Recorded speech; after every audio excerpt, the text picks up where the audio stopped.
ওই ওই যে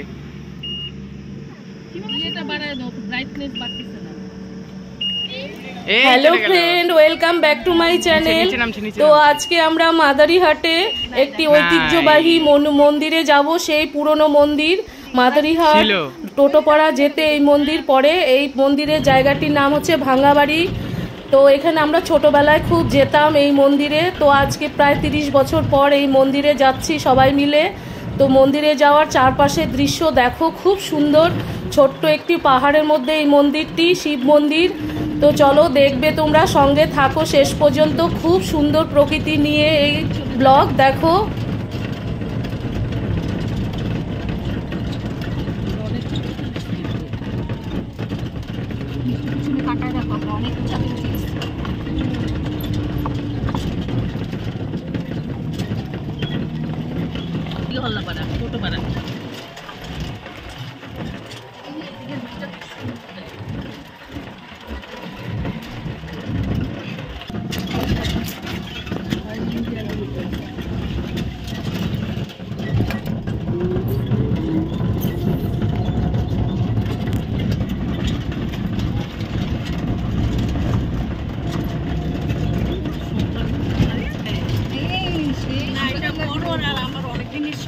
মন্দিরটা দুইটা এসে দেখছি না, যাওয়া আসা করলাম যে রাস্তাটা মন করে গেছে। মন্দিরটাও ভালো লাগছে।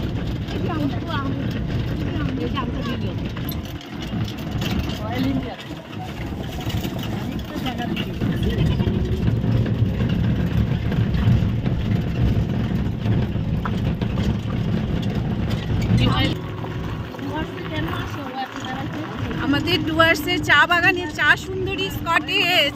এই হচ্ছে চা বাগানের কটেজ। এখানে চা বাগানের শ্রমিকরা থাকে। চা সুন্দরী এটি রাজ্য সরকারের একটি প্রকল্প।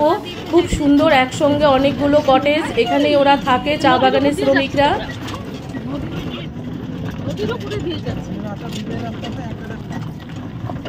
আবার বেশি 4-5 দিন ভুটান যদি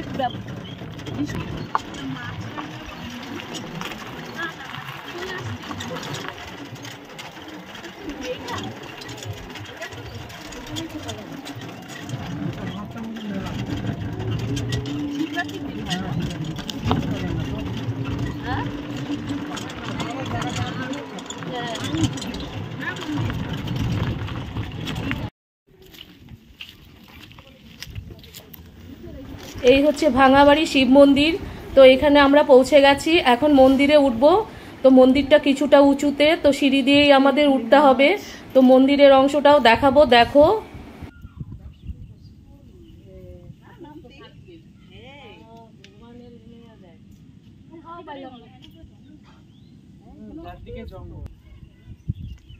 একটা দর্শনীয় স্থান।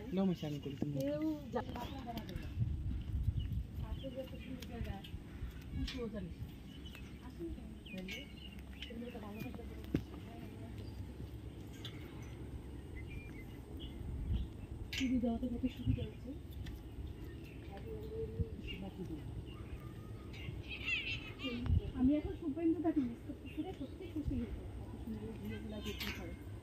ভালো লাগছে।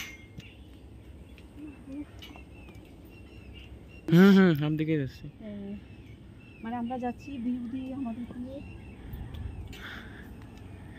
সেখানে টান উঠে যাচ্ছে। বুদ্ধুরাও দেখলো। আমি এইবারই আসলাম প্রথম, ওইটা তো প্রথম গেলাম, ওইটা তো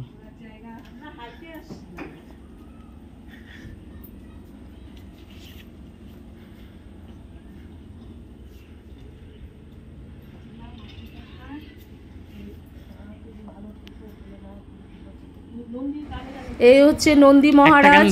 তো নন্দী মহারাজের কাছেও প্রণামটা সেরে নিলাম। তো মন্দিরের ভেতরেও যাচ্ছি, দেখো।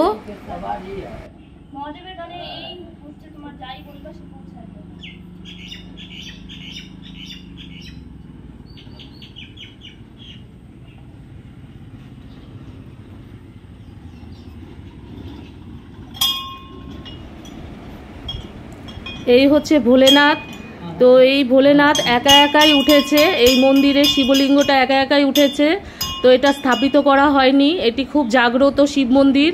তো এটা হয়তো সবাই জানে না। এ হচ্ছে মাদারিহাট থেকে টোটোপাড়া যাবার রাস্তায় ভাঙা বাড়ি। এখানেই চা বাগানের মধ্যে এই ছোট্ট মন্দির, খুব সুন্দর।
তো কেমন লাগলো তোমরা অবশ্যই কমেন্ট করে জানিয়ে দিও।